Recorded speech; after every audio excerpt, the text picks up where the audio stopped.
केंद्र सरकार के 11 वर्ष पूरे होने और प्रधानमंत्री नरेंद्र मोदी की अध्यक्षता में केंद्र सरकार की उपलब्धियों के बारे में आज मुख्यमंत्री नायब सिंह सैनी ने पंचकूला में की प्रेस वार्ता। कहा, प्रधानमंत्री मोदी के नेतृत्व में भारत बना दुनिया की चौथी सबसे बड़ी अर्थव्यवस्था। मुख्यमंत्री ने आज हरियाणा विधानसभा में योग प्रोटोकॉल प्रशिक्षण शिविर का किया शुभारंभ। कहा, योग है एक उत्सव और साधना की तरह, स्वस्थ रहने के लिए योग की अहम भूमिका। पंचकूला महानगर विकास प्राधिकरण की मुख्यमंत्री की अध्यक्षता में हुई तीसरी बैठक के दौरान कई विकास परियोजनाओं को दी गई मंजूरी। प्राधिकरण ने वित्तीय वर्ष 2025-26 के 587.94 करोड़ रुपए के बजट को दी स्वीकृति। और विकसित कृषि संकल्प अभियान के अंतर्गत कैथल जिला के गांव पियोदा में किसान जागरूकता कार्यक्रम का आयोजन। कृषि वैज्ञानिकों और अधिकारियों ने किसानों को आधुनिक खेती, खेत की मिट्टी की जांच और पशुपालन के बारे में दी जानकारी। नमस्कार, मैं हूं शैली तनेजा। अब समाचार विस्तार से। केंद्र सरकार के 11 वर्ष पूरे होने और प्रधानमंत्री नरेंद्र मोदी की अध्यक्षता में केंद्र सरकार की 11 साल की उपलब्धियों के बारे में आज मुख्यमंत्री नायब सिंह सैनी ने पंचकूला में प्रेस वार्ता की। उन्होंने केंद्र सरकार के 11 वर्षों के कार्यों के बारे में एक पुस्तक का विमोचन भी किया। मुख्यमंत्री ने कहा कि प्रधानमंत्री मोदी की अध्यक्षता में देश का चहुमुखी विकास हुआ और ऐतिहासिक बदलाव हुए हैं। भारत नवनिर्माण, आत्मविश्वास और वैश्विक स्तर पर पुनः स्थापना की ओर बढ़ा है, जिसके बारे में देश का हर नागरिक चर्चा कर रहा है। उन्होंने कहा कि प्रधानमंत्री की अध्यक्षता में इस कार्यकाल में ऐसे भारत का उदय हुआ है जो अपनी प्राचीन विरासत पर गर्व करता है।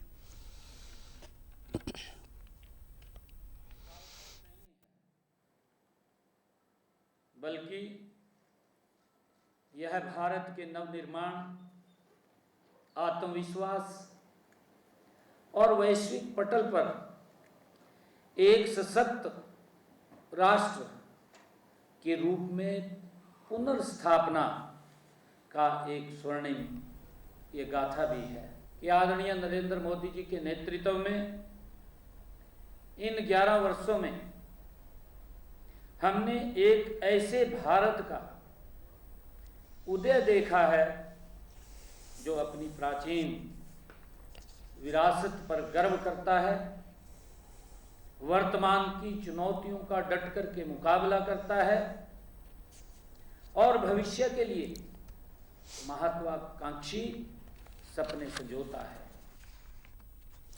मुख्यमंत्री ने कहा कि वर्ष 2014 से पहले भय, क्षेत्रवाद और परिवारवाद का बोलबाला था, पर प्रधानमंत्री मोदी की अध्यक्षता में चंद्रयान जैसे मिशन सफल हुए। भारत की अर्थव्यवस्था चौथे स्थान पर पहुंच गई व देश की अर्थव्यवस्था और मजबूत हुई है। मुख्यमंत्री ने कहा कि मौजूदा समय में भारत चुनौतियों का मुकाबला करने के साथ साथ भविष्य के लिए भी तैयार है। भारत की विदेश नीति मजबूत हुई है। भारत डिजिटलाइजेशन की ओर बढ़ रहा है। मुख्यमंत्री ने कहा कि प्रधानमंत्री मोदी ने देश के लिए कई ऐतिहासिक निर्णय लिए व अखंड भारत का सपना पूरा हो रहा है। मुख्यमंत्री ने केंद्र सरकार के 11 साल के कार्यों का जिक्र करते हुए अयोध्या में भगवान राम का मंदिर, सर्जिकल स्ट्राइक, ऑपरेशन सिंदूर के साथ साथ सरकार द्वारा देश के गरीब, पिछड़े, वंचित व अंतिम छोर पर खड़े व्यक्ति, महिला, किसान इत्यादि के लिए चलाई योजनाओं का जिक्र भी किया। प्रदेश के लोगों को भी केंद्र सरकार की योजनाओं से लाभ मिल रहा है व हरियाणा प्रगति के राह पर अग्रसर है।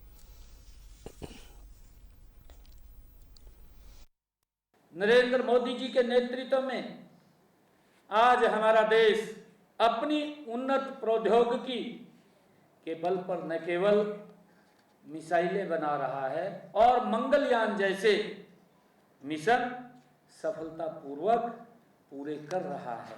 जो भारत 11वें स्थान पर था और हमारी आर्थिक स्थिति वो हिचकोले ले रही थी, आदरणीय मोदी जी ने इन 11 वर्षों में भारत की आर्थिक स्थिति को दुनिया में चौथे स्थान पर ला करके खड़ा कर दिया है। आतंकवाद के खिलाफ ऑपरेशन सिंदूर, वर्ष 2016 के उरी हमले के प्रतिशोध में सर्जिकल स्ट्राइक और वर्ष 2019 में हुए पुलवामा हमले का पाकिस्तान को एयर स्ट्राइक करके मुंह तोड़ जवाब, ये केवल मोदी जी के कुशल नेतृत्व में दृढ़ निर्णय और क्षमता से ये हुआ है।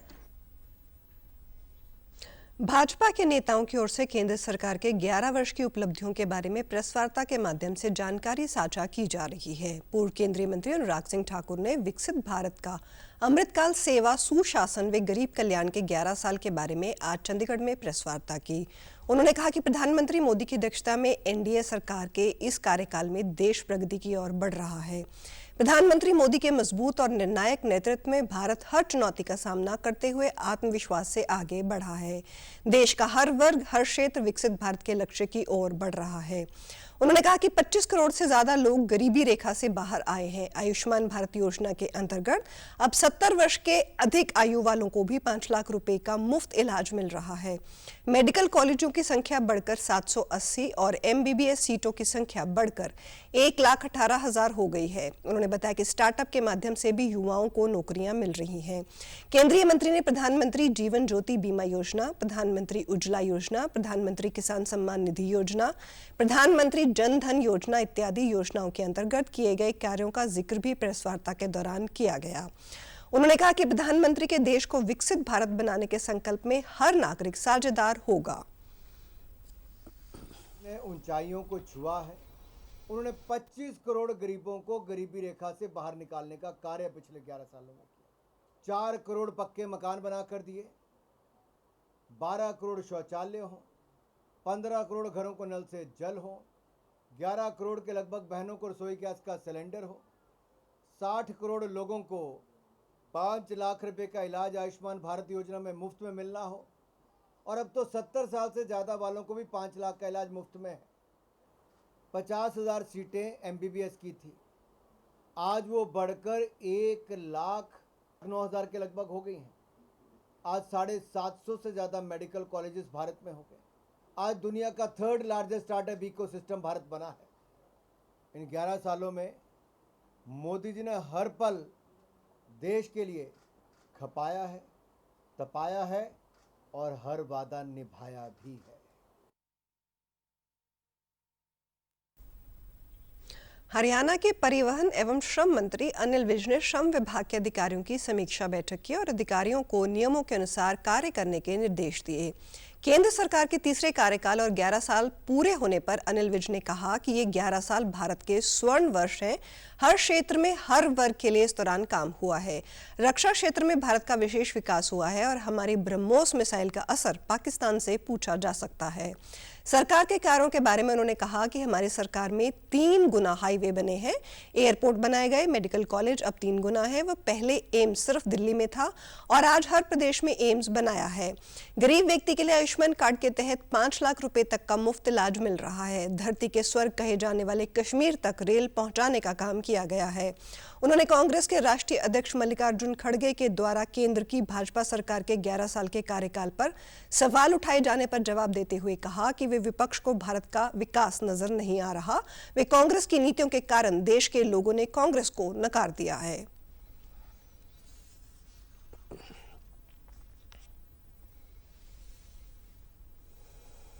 ये 11 साल हिंदुस्तान का गोल्डन टाइम है, गोल्डन पीरियड है।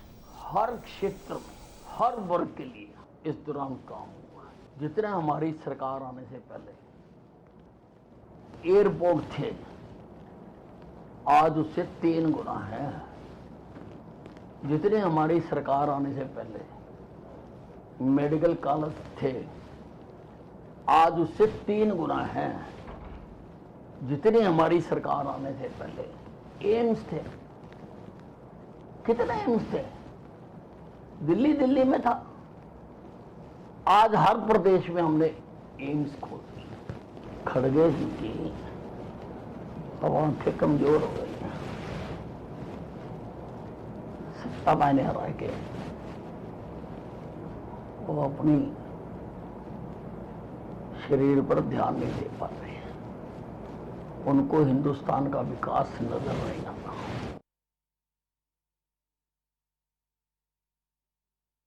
विधानसभा में योग प्रोटोकॉल प्रशिक्षण शिविर का दीप प्रज्वलन के साथ शुभारंभ किया। इसके बाद मुख्यमंत्री ने योग साधना की। इस दौरान उन्होंने कहा कि योग एक उत्सव है और साधना की तरह है। स्वस्थ रहने में योग की भूमिका महत्वपूर्ण है। ये शिविर अंतर्राष्ट्रीय योग दिवस के उपलक्ष्य में आयोजित किया गया है। इसमें मुख्यमंत्री नायब सिंह सैनी के साथ कैबिनेट मंत्री doctor Arvind Sharma, deputy speaker doctor Krishan Midha, विधायक और विधानसभा के अधिकारी भी शामिल हुए।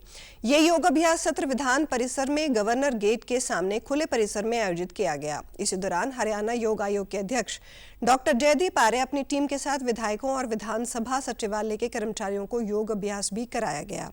हरियाणा आयुष विभाग और हरियाणा योग आयोग के सहयोग से ये कार्यक्रम आयोजित किया गया। कुरुक्षेत्र आयुष विभाग के महानिदेशक संजीव वर्मा ने प्रशासनिक अधिकारियों, पार्षदों, कॉलेज प्राचार्यों के अंतर्राष्ट्रीय योग दिवस की तैयारियों को लेकर कल कुरुक्षेत्र में बैठक की। इस अवसर पर संजीव वर्मा ने कहा कि 21 जून को अंतर्राष्ट्रीय योग दिवस बड़े उल्लास के साथ मनाया जाएगा व 15 जून को मैराथन का आयोजन किया जाएगा। उन्होंने सभी को जिम्मेदारी के साथ कार्य करने की हिदायत की। उन्होंने कहा कि ये कार्यक्रम प्रशासनिक कार्यक्रम न होकर सार्वजनिक कार्यक्रम है। इसमें मुख्यमंत्री नायब सिंह सैनी स्वयं जन भागीदारी के लिए लगे हुए हैं। जिस अधिकारी, पार्षद व अन्य संस्थान को भी जो भी जिम्मेदारी दी जाती है उसको ईमानदारी के साथ पूरा किया जाए। इस दायित्व को गंभीरता से लेते हुए ही विश्व रिकॉर्ड कायम हो सकेगा। 21 जून को योग दिवस के लिए ऑनलाइन पंजीकरण करवाया जा रहा है। उन्होंने लोगों से भी अपील की है, जो उनके काउंसलर्स हैं, जो शहर के लोग हैं, कि ज़्यादा से ज़्यादा इसमें पार्टिसिपेशन हो, अपनी भागीदारी बढ़ाएं। और पतंजलि जी का भी मैं स्वागत करता हूं कि इन्होंने बहुत अच्छे से ये काम कर रहे हैं और लोगों तक पहुंच बनाए हुए हैं। और ये बहुत अच्छे से इन्होंने आश्वासन दिया है कि इस प्रोग्राम को बहुत बढ़िया तरीके से किया। मुख्यमंत्री जी की सोच थी कि इससे पहले एक मैराथन होनी चाहिए, तो 15 तारीख का उन्होंने दिन फिक्स किया है, इसे 15 इस महीने की।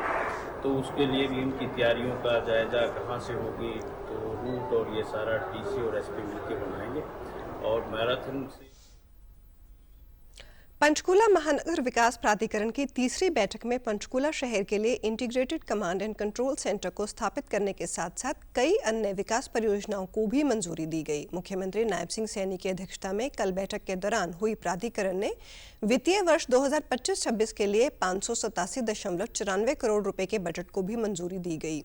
एकीकृत कमान और नियंत्रित केंद्र को बढ़ती शहरी आबादी की जरूरतों को पूरा करने और स्मार्ट प्रौद्योगिकियों के माध्यम से शहरी शासन को बढ़ाने के लिए ये डिजाइन किया गया है। ये केंद्र कुशल सार्वजनिक सेवा वितरण, वास्तविक समय की निगरानी और आपातकालीन प्रतिक्रिया सुनिश्चित करेगा। परियोजना की अनुमानित लागत 208.92 करोड़ रुपए है और इसे 9 महीने के भीतर लागू किए जाने की उम्मीद है। ICCC के प्रमुख घटकों में AI आधारित वीडियो एनालिटिक्स के साथ CCTV निगरानी, वातानुकूलित यातायात नियंत्रण प्रणाली, स्वचालित नंबर प्लेट पहचान, लाल बत्ती उल्लंघन का पता लगाने, स्वचालित यातायात काउंटर और वर्गीकरण, आपातकालीन कॉल बॉक्स, सार्वजनिक संबोधन प्रणाली, हरियाणा पुलिस की डायल 112 हेल्पलाइन प्रणाली के साथ एकीकरण, अन्य सहित साइबर सुरक्षा और गैर दखलंदाजी निगरानी बुनियादी ढांचा शामिल है।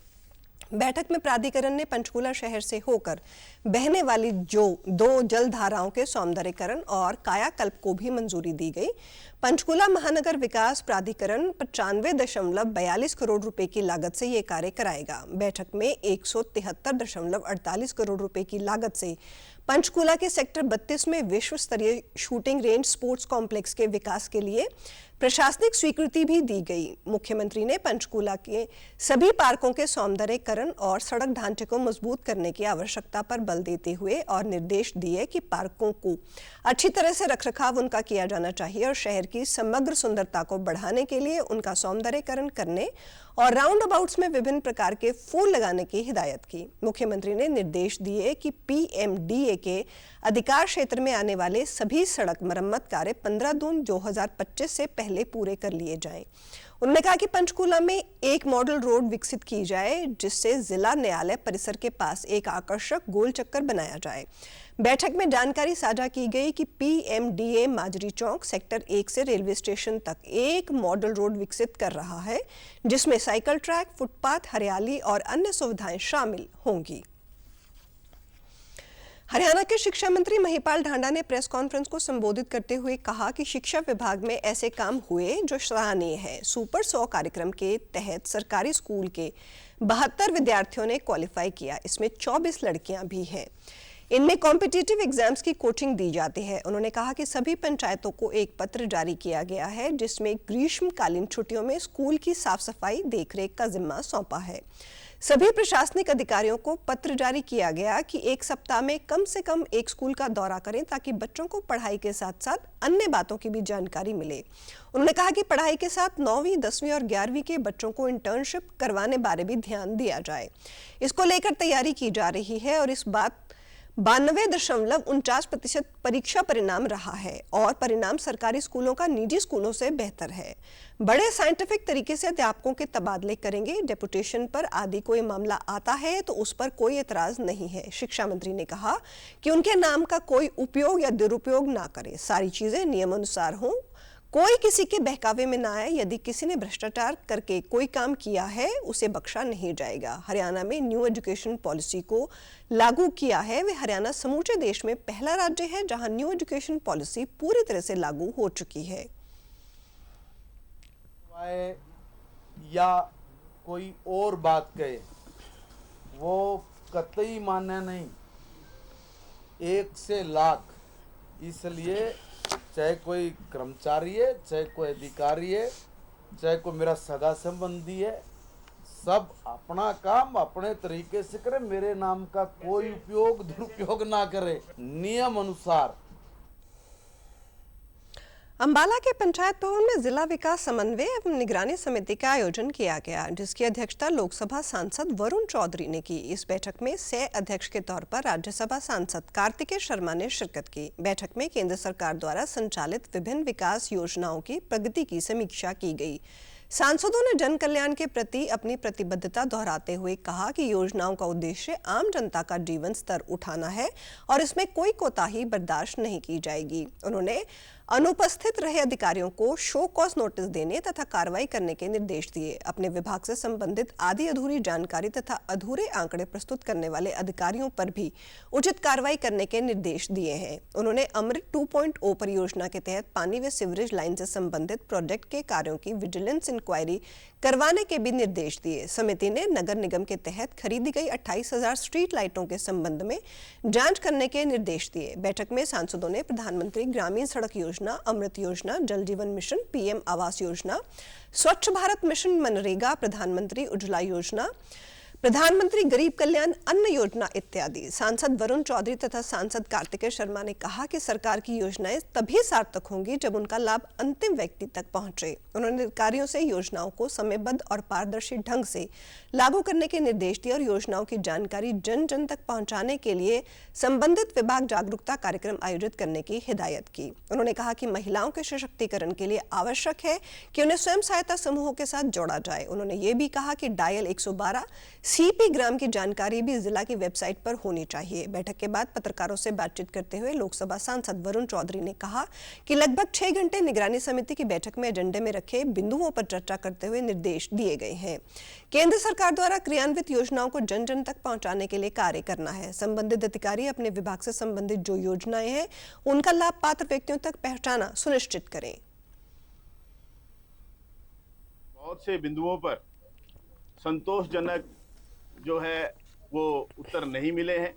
कुछ अधिकारी जो हैं वो मौजूद नहीं थे, उसका भी संज्ञान लिया गया है। और कुछ जो उत्तर हैं, जवाब दिए गए, वो संतोषजनक नहीं थे, उन पर भी बात रखी है। और उम्मीद करते हैं कि जो कार्यक्रम सरकार द्वारा चलाए जा रहे हैं वो जन जन तक पहुंचे। भारत का जब इतिहास लिखा जाएगा तो ये 11 साल का जो ये कार्यकाल है माननीय प्रधानमंत्री जी का, ये स्वर्ण अक्षरों में लिखा जाएगा। सिर्फ इसलिए नहीं क्योंकि वे तीसरी बार प्रधानमंत्री बने हैं। अनेकों परियोजनाओं की, चाहे मैं बात करूं उज्ज्वला योजना की या आयुष्मान भारत की या कितनी अनेकों योजनाएं हैं उनकी बात करूं, तो उन सब का कार्यान्वयन हो पाया है क्योंकि हमारे देश में एक सशक्त नेतृत्व है। इसने फैसला किया है कि जो पंक्ति में खड़े आखिरी व्यक्ति की मदद करनी है और सारी की सारी नीतियां उसको उठाने में, उनको सक्षम बनाने में, सामर्थ्य बनाने में ही लगी हैं। और आज 11 साल उसके पूरे हुए हैं। ये देश के लिए वाकई गौरवान्वित है। विकसित कृषि संकल्प अभियान के तहत कैथल जिला के गांव पेयोदा में किसान जागरूकता कार्यक्रम आयोजित किया गया। कृषि विज्ञान केंद्र के वैज्ञानिकों, कृषि अधिकारियों, पशु और मृदा अनुसंधान केंद्रों के अधिकारियों ने किसानों को आधुनिक खेती, खेत की मिट्टी, पानी जांच और पशुपालन के बारे में जानकारी दी।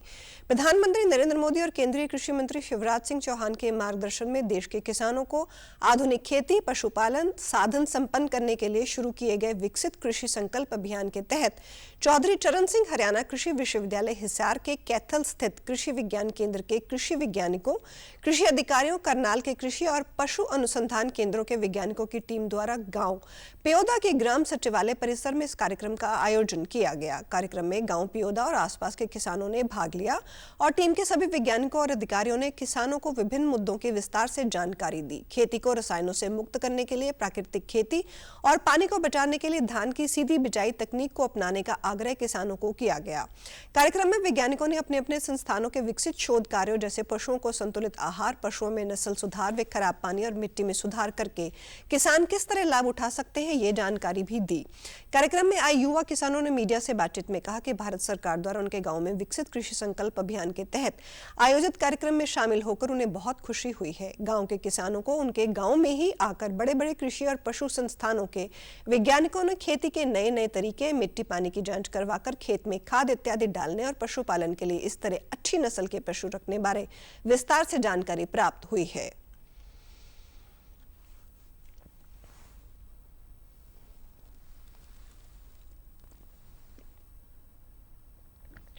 इनमें लगभग 15 दिनों में हमारी 3 टीमों द्वारा डेली 3 गांव प्रति टीम यानी कि 9 गांव प्रतिदिन हम कवर कर रहे हैं, जिससे 15 दिनों के अंदर 135 गांव हम कवर करने जा रहे हैं। इनमें पूरे सरकारी विभाग जो कृषि से संबंधित, चाहे वो मत्स्य पालन हो, चाहे वो एनिमल हस्बेंड्री पशुपालन हो, कृषि विभाग हो, इफ्को हो, क्रिप्को हो, इसमें बल्कि प्राइवेट कंपनियां जैसे बायर है, इसका भी सहयोग हम ले रहे हैं। और हमारी 3 टीमें डेली 3 गाँव में जा रही हैं। आज लगभग इसका 13वां दिन है, यानी कि लगभग 13 दिन में 117 गाँव को और कवर कर चुके हैं। 18 गाँव को हम 2 दिन में कवर करेंगे। ये जो स्कीम चली है विकसित कृषि संकल्प अभियान, प्रधानमंत्री जी की, कृषि मंत्री जी की बहुत ही सराहनीय पहल है, जिससे कि किसान नई नई तकनीकों के बारे में सीख रहे हैं। नए नए आविष्कार कैसे होते हैं, किसी चीज़ में नई तकनीक में कोई अगर उनको चेंज लगता है तो वो भी किसान सुझाव दे रहे हैं।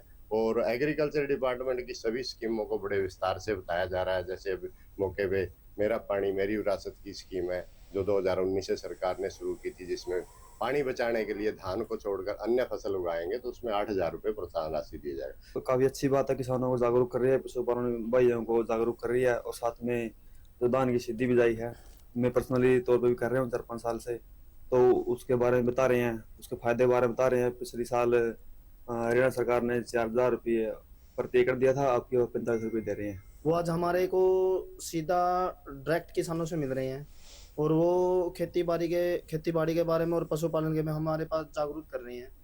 इससे हमारे को क्या नाम है सीधा लाभ मिलेगा। प्रधानमंत्री मोदी जी का धन्यवाद करते हैं कि उन्होंने ये बहुत बढ़िया सोच। और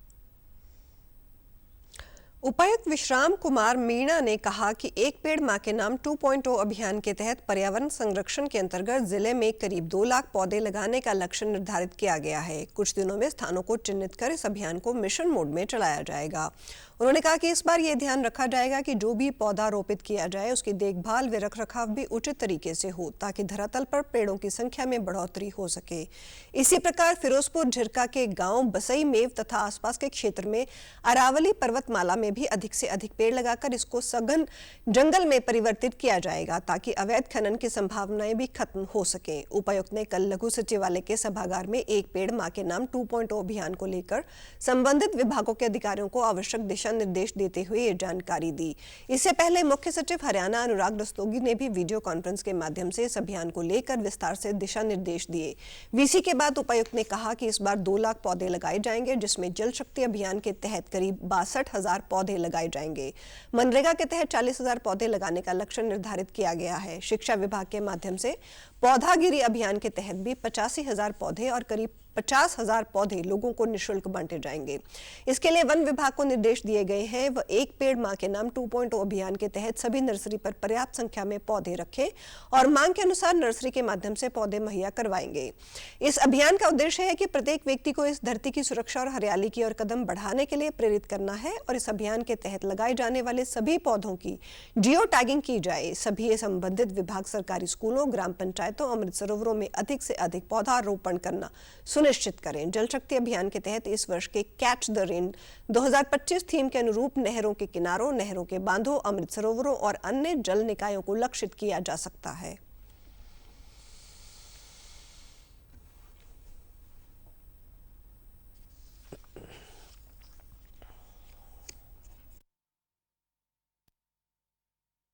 हमारा जो जिले में इस बार जो हमने टारगेट रखा है वो 2 लाख पौधे लगाने का रखा है, जिसमें 62,000 के करीब जो पौधे हैं वो हमारे जल शक्ति अभियान में लगाए जाएंगे। 50,000 के करीब पौधे जो हैं वो फ्री बांटे जाएंगे, माने कि पंचायत कोई और आम नागरिक भी उसको हमारी जो नर्सरीज हैं उनसे ले सकेगा और अपना पौधारोपण कर सकेगा। और लगभग 80,000 के करीब जो पौधे हैं वो हमारी पौधगिरी स्कीम जो स्कूलों में हम पौधे देते हैं उसके तहत ये लगाए जाएंगे। स्वच्छ भारत मिशन हरियाणा के कार्यकारी वाइस चेयरमैन सुभाष चंद्र ने कहा कि स्वच्छता अभियान में आम जनमानस का सहयोग बेहद आवश्यक है। किसी भी अभियान को पूरा करने के लिए आम लोगों का सहयोग बेहद जरूरी है। कार्यकारी उपाध्यक्ष ने अंबाला शहर में नगर निगम, नगर परिषद, नगर पालिकाओं के लिए आयोजित जिला स्तरीय स्वच्छता कार्यशाला की अध्यक्षता करते हुए ये विचार व्यक्त किए। नगर निगम के अधिकारियों ने मुख्य अतिथि को पुष्प गुच्छ देकर उनका अभिनंदन भी किया। सुभाष चंद्र ने कहा कि स्वच्छता बारे जागरूकता भी बेहद आवश्यक है।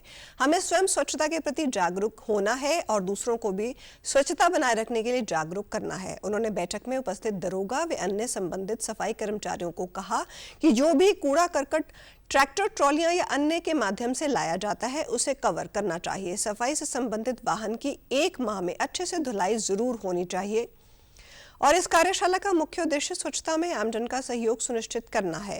उन्होंने कहा कि वार्ड के स्तर 11 पर लोगों की स्वच्छता कमेटियां बनाई जाएं, जिसमें वो पार्षद, पूर्व पार्षद, एनजीओ के साथ साथ बुद्धिजीवी लोगों को शामिल किया जाए ताकि वे स्वच्छता से संबंधित हर गतिविधियों का ध्यान रखा जाए। उन्होंने कहा कि बारिश के मौसम से पहले सभी नालों की सफाई व्यवस्था दुरुस्त होनी चाहिए और ये भी सुनिश्चित किया जाए कि जिस भी नाले या नालियों में कूड़ा करकट निकला है उसे वहां से 2 दिन के अंदर उठाना सुनिश्चित भी करें। उन्होंने कहा कि मुख्यमंत्री नायब सिंह सैनी द्वारा 1 जून से स्वच्छता पखवाड़ा मनाने की घोषणा की, जो कि 21 जून तक मनाया जाएगा। इस दौरान सार्वजनिक स्थानों तथा अन्य स्थलों की साफ सफाई की और विशेष तौर पर ध्यान दिया जाएगा। स्वच्छता को 1 दिन या 1 पखवाड़े तक ही सीमित ना रखें, इसे अपनी दिनचर्या में शामिल करें। उन्होंने कहा कि जब हमारे आसपास का वातावरण साफ सुथरा रहेगा तो हम स्वस्थ रहेंगे।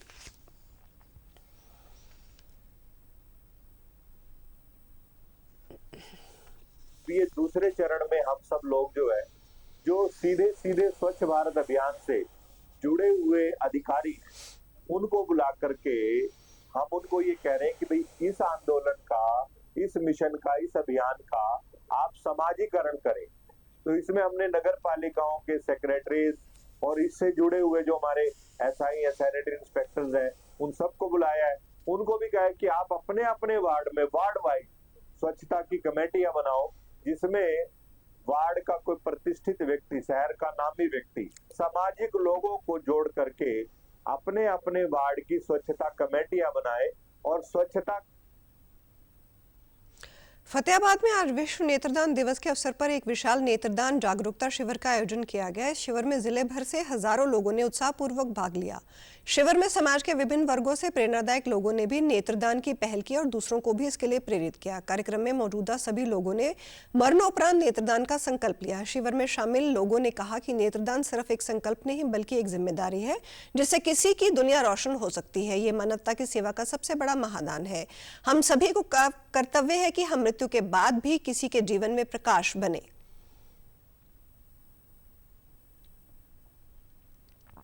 ਲੋਕਾਂ ਨੂੰ ਜਾਗਰੂਕ ਕਰਾਂਗੇ ਕਿ ਇਹ ਅੱਖਾਂ ਦਾਨ ਕਰਨ 'ਚ ਹੀ ਮਤਲਬ ਕੋਈ ਹਿਚਕਚਾਉਣ ਨਾ, ਸਗੋਂ ਅੱਗੇ ਵੱਧ ਕੇ ਸਾਨੂੰ ਅੱਖਾਂ ਆਪਣੀਆਂ ਦਾਨ ਕਰਨੀਆਂ ਚਾਹੀਦੀਆਂ ਨੇ। ਵੱਡੀਆਂ ਵੱਡੀਆਂ ਮਹਾਨ ਹਸਤੀਆਂ ਸਾਰੀਆਂ ਇਹ ਕਰਦੀਆਂ ਨੇ, ਤੁਸੀਂ ਦੇਖਦੇ ਹੋਗੇ ਬੜੀ ਬੜੀ ਸੈਲੀਬ੍ਰਿਟੀਜ਼ ਵੀ ਇਹ ਕੰਮ ਕਰਦੇ ਨੇ, ਅੱਖਾਂ ਦਾਨ ਕਰਦੇ ਨੇ। ਅਸੀਂ ਆਪਣੀਆਂ ਖੁਦ ਦੀਆਂ ਦਾਨ ਕੀਤੀਆਂ ਹੋਈਆਂ ਨੇ। ਭਰੇ ਹੋਏ ਨੇ ਫਾਰਮ ਸਾਡੇ ਵੀ, ਤੇ ਇਸ ਚੀਜ਼ ਤੋਂ ਕੋਈ ਘਬਰਾਉਣਾ ਨਹੀਂ ਚਾਹੀਦਾ। ਕਿੰਨੀ ਚੰਗੀ ਗੱਲ ਹੈ ਵੀ ਵੈਸੇ ਵੀ ਜੇ ਸਾਡੀਆਂ ਅੱਖਾਂ ਨਾਲ ਕੋਈ ਹੋਰ ਦੇਖੇਗਾ। ਕਿਸੇ ਮਰੀਜ਼ ਦੀਆਂ ਅੱਖਾਂ ਕੋਈ ਸੱਟ ਲੱਗਣ ਕਾਰਨ ਖਰਾਬ ਹੋ ਗਈਆਂ ਜਾਂ ਕਿਸੇ ਬਿਮਾਰੀ ਕਾਰਨ ਕੋਈ ਦੇਖਣ ਤੋਂ ਆਰਾ ਹੋ ਗਿਆ ਕੋਈ ਬੰਦਾ, ਤਾਂ ਜੇ ਕੋਈ ਬੰਦਾ ਅੱਖਾਂ ਦਾਨ ਕਰਕੇ ਜਾਂਦਾ ਤਾਂ ਉਸ ਨਾਲ ਇੱਕ ਬੰਦੇ ਦੇ ਅੱਖਾਂ ਦਾਨ ਕਰਨ ਨਾਲ 2 ਬੰਦਿਆਂ ਨੂੰ ਰੌਸ਼ਨੀ ਅੱਗੇ ਮਿਲ ਸਕਦੀ ਹੈ। ਔਰ ਮੈਂ ਅਪੀਲ ਕਰੂੰਗਾ ਸਾਰੇ ਲੋਕਾਂ ਨੂੰ ਜੋ ਵੀ ਸੁਣ ਰਹੇ ਆ ਜਾਂ ਆਸੇ-ਪਾਸੇ ਦੇ ਕਿ ਵੱਧ ਤੋਂ ਵੱਧ ਆਈ ਡੋਨੇਸ਼ਨ ਦੇ ਫਾਰਮ ਭਰਵਾਉਣ। ਇਸ ਨਾਲ ਕਿਸੇ ਨੂੰ ਕੋਈ ਪ੍ਰੋਬਲਮ ਨਹੀਂ ਆਉਂਦੀ। ਅਸੀਂ ਵੀ ਪ੍ਰਣ ਕਰਦੇ ਹਾਂ ਕਿ ਅਸੀਂ ਵੀ ਮਰਨ ਤੋਂ ਬਾਅਦ ਜ਼ਰੂਰਤਮੰਦਾਂ ਨੂੰ ਜ਼ਰੂਰ ਅੱਖਾਂ ਦੇ ਕੇ ਜਾਵਾਂਗੇ, ਕਿਉਂਕਿ ਇੱਕ ਅੱਖਾਂ ਦੇਣ ਨਾਲ 2 ਬੰਦਿਆਂ ਨੂੰ ਰੋਸ਼ਨੀ ਮਿਲਦੀ ਹੈ ਤੇ ਅਸੀਂ ਵੀ ਇਹ ਪੁੰਨ ਦੇ ਭਾਗੀ ਜ਼ਰੂਰ बनाएंगे जी। समाचारों में आज इतना ही। नमस्कार।